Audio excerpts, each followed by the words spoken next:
back to another episode of the MTI KnowHow Coffee. I'm very happy that you're tuning back in, and I'm excited to welcome my guest today. Marion Riehemann is joining me from the USA. Hello, Marion. Hello, Verena. So good to be here with you. Thank you. Thank you. I mean, it's quite a time difference. I'm glad that you made it. That we got to make it work. For our viewers who do not know you yet, why don't you introduce yourself in a couple of sentences? Who are you? Where are you? What do you do? So my name is Marion Riehemann. I am right now speaking to you from Madison, Wisconsin, in the Midwest of the United States of America. And I moved here actually only a few hours before the borders closed in 2020. That was a very disruptive decision to be with my now husband, Paul, who lives here. And I am the founder and I'm the co-founder and owner of Second Freedom. So that's my new brand and company for leadership excellence here in the United States. And so what I do as a master certified coach and as a facilitator for transformation, I work with CEOs and their executive leadership teams to become better strategists and decision makers and collaborators, basically.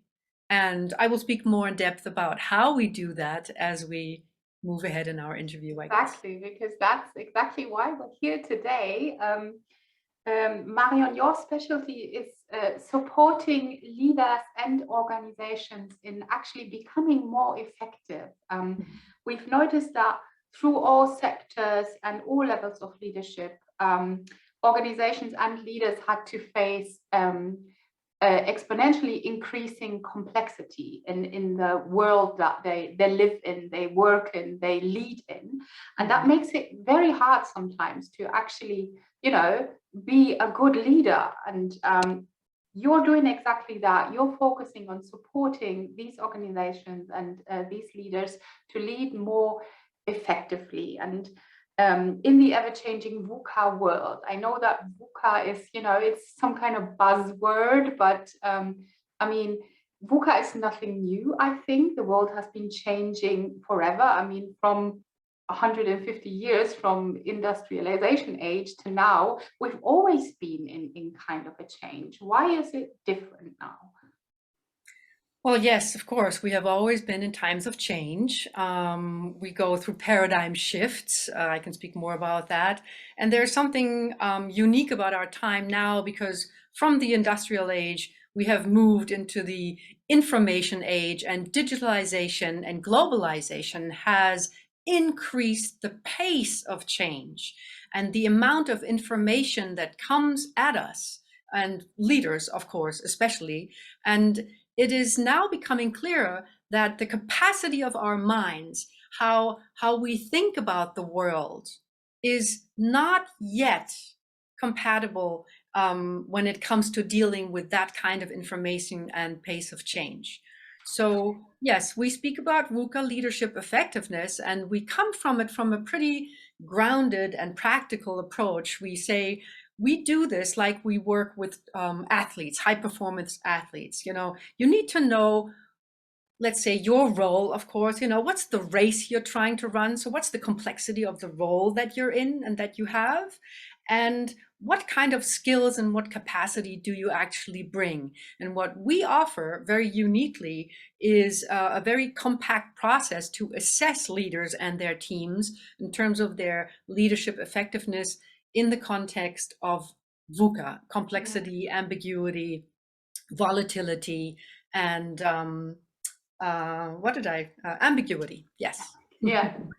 So what implications does this have on leadership, this whole VUCA world, the speed of this change? What implications does this have on leaders nowadays? Yeah, I mean, it's manifold, of course. On the one hand, we have people who have a hard time living up to these expectations, so burnout. We know that, depression, lack of resilience, people leaving their jobs, because they see it's not making sense to them anymore. And then we have those, of course, who live up to those expectations, who are high performers, who bring that resilience and leadership strength. But even they realize that the way they think about problems and challenges is not creating the results that they are used to from the past. So they realize that there is something that made them successful in the past. And when they bring it now, it's actually getting in the way. And it has a lot to do with them, how they think, the structure of their thinking. And there are patterns that we can actually describe. That's the good news here. We can actually describe and assess the way of thinking that a leader has and the way of thinking that he needs to have. And then we translate that, of course, into very detailed and bite-sized, brain-friendly learning. And it's actually learning on the job. Mm-hmm. And if you're saying that, a leader has done things a certain way and he's brought something to the table in the past, and now he brings it to the table and it doesn't work anymore. It doesn't make him successful anymore. What are the key success factors to become a good and effective leader now and in future? What do you think, what skills are needed? Where do we need to go? Mm-hmm. Yeah, of course, that's a wide topic, and I will really dive into the things that we have identified and that we think really make the biggest difference. So stepping back for a second, of course, it's very important for any leader to be very aware, aware at least in 3 dimensions. The first one, being aware of myself. How do I think? What's the impact of my behavior? How do I communicate, etc.? Second, my awareness of others and my interaction, my communication style. So what happens between us in terms of trust and collaboration. And third, we need an awareness of systems. So that requires also a certain way of thinking and a capacity to do so. Then there is also this individual journey that research from the past century has started to give us, which is becoming more and more important, about the stages of adult development. So any adult, just like we did as children and teens, we continue to go through stages of development. And when we realize where we are at in our developmental journey, of course, we can make choices that make us more effective. We can address those things where we are maybe not as mature and developed as we want and should be in terms of our role. And one of my dear teachers, Dr. Thomas Binder from Berlin, he really boils it down to 2 important, let's say, episodes as we go through these phases as adults. And he says the first journey that we need to go through is we mature into this individual that is free of other people's expectations and what they think of us. This is the kind of leader that can truly listen to their own inner voice, has inner values, is capable of asking and receiving and integrating feedback, and can actually really empower other people and be open to change. The second freedom, that's actually now the one that we are focusing on for now, means that now, as this self-authored frame of mind, as Robert Keegan calls it, now you need to learn how to get out of your own way, which is, it's great for you to know your values, but you don't want to identify with them, because that's the very thing that gets in the way.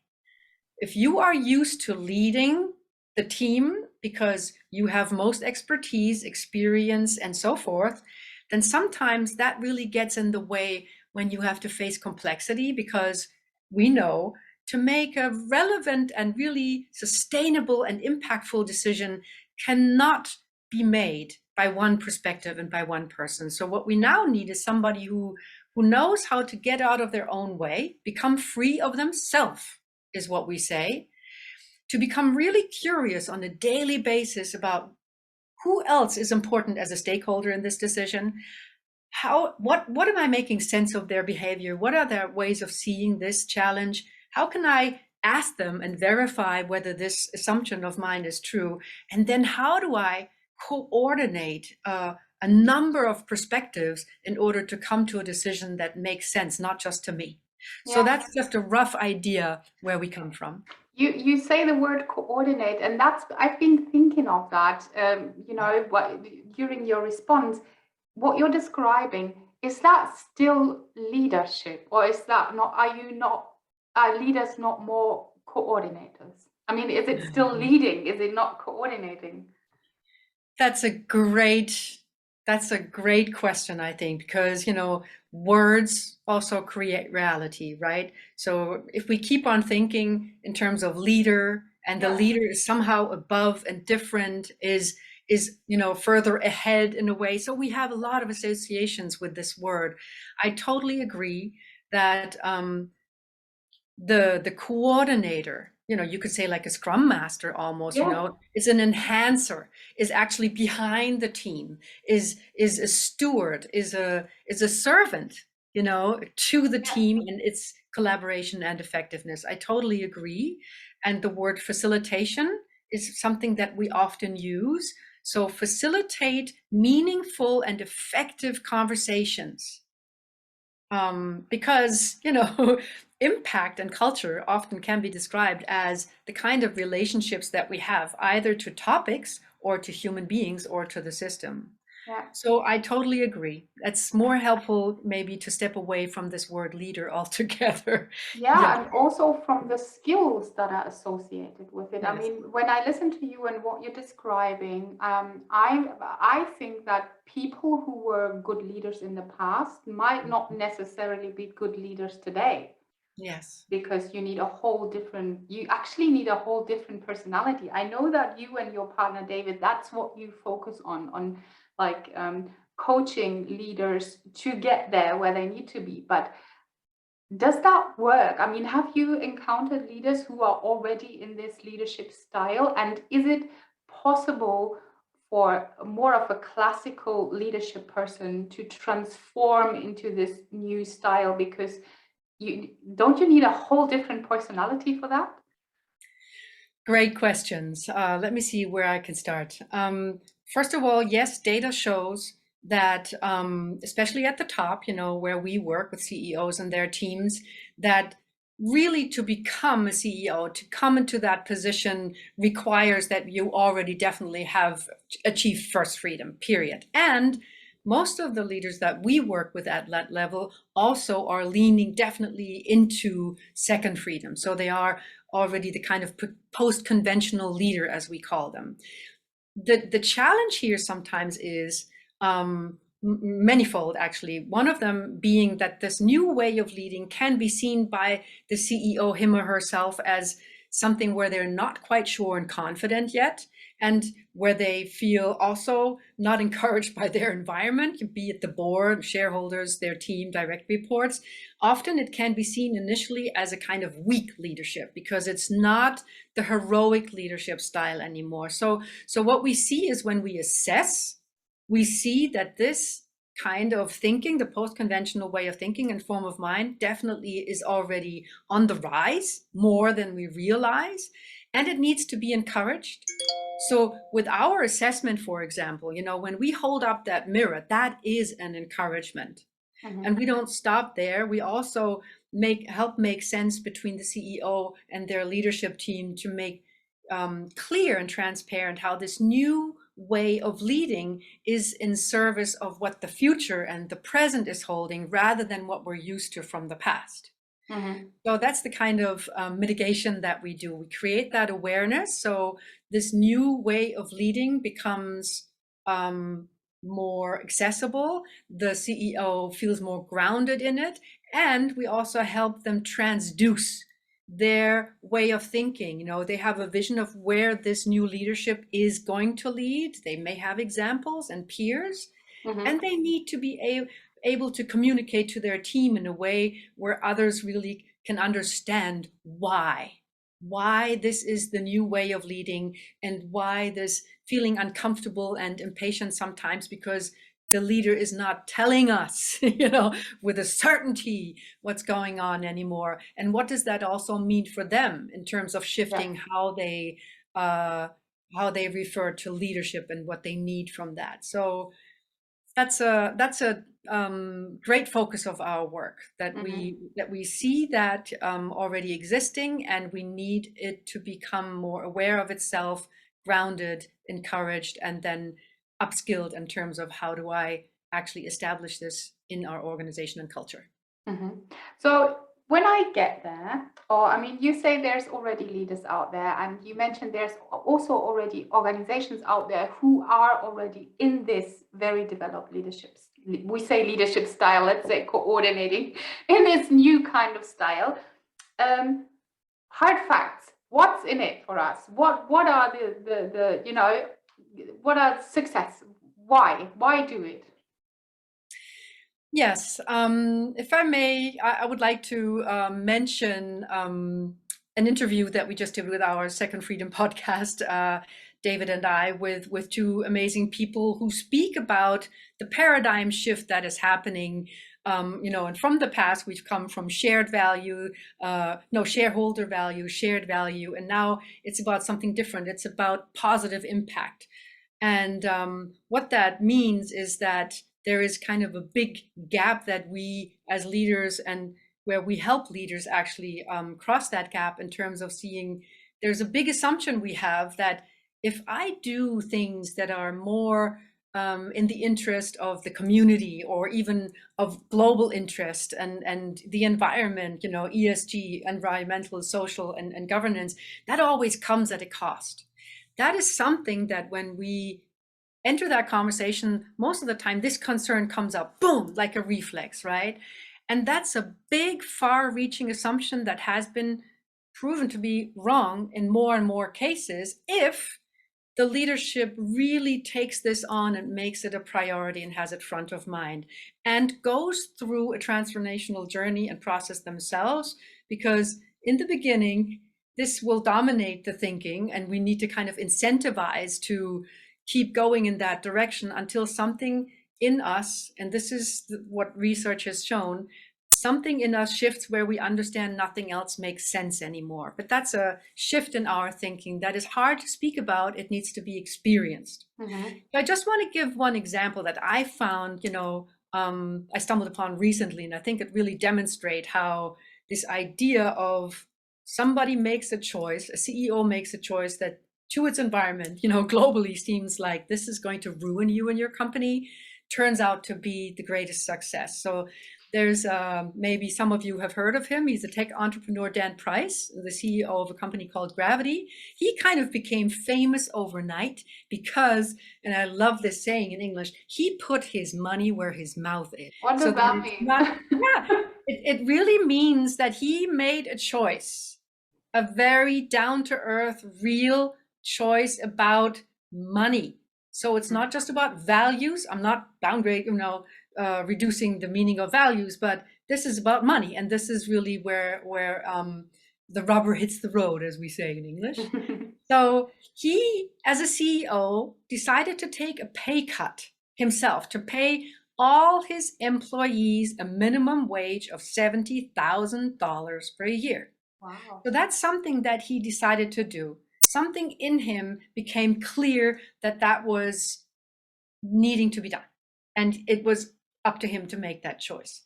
And so 6 years later, after he made that decision, that many, many people around him said would definitely destroy his business, actually something very different happened. And he was able to say that his revenue has tripled, customer base has doubled, Wow. 70% of his employees have paid down their debt, and debt is a big deal, of course, here in the United States. Many of you might know that. Many bought homes for the first time now, right? I mean, that's a big difference. And turnover, and that's a big deal today as well, turnover dropped in half. And Wow. to put the icing on the cake, his company now, his business is now a Harvard Business School business case. Wow. So there's something, and we all know examples like Patagonia. They've been doing it for years. You know, they are living their purpose in a way that is new to many of us, where I have heard many leaders say, yeah, that may work for that industry or for Yeah. them for whatever reason. And what we're seeing is more and more that there are now thousands of companies that take that path, and there is a pattern showing up. And it may point to the fact that this kind of new way of doing business may become the leader for business success in the 21st century. So that's what we help to That's what you midwife. hope to achieve. I Yes. mean, that's Yes. so great. Yes. I love it. I mean, it's already 20 minutes is over. We're unfortunately at the end already. But if you want to move your leadership style to the next VUCA ready level, you know, if you want to be able to navigate what's coming more effectively and become a coordinator than more of a leader, you will find our contact details in the info box. There's also more information on Marion and her partner David down there, and Second Freedom. And if you would like to brainstorm with Marion, get her input, please contact us. We'll be able to connect you, no problem. Thank you for tuning in, and we'll see each other next week again for another episode of the MTI KnowHow Coffee. Bye. Yes. Bye.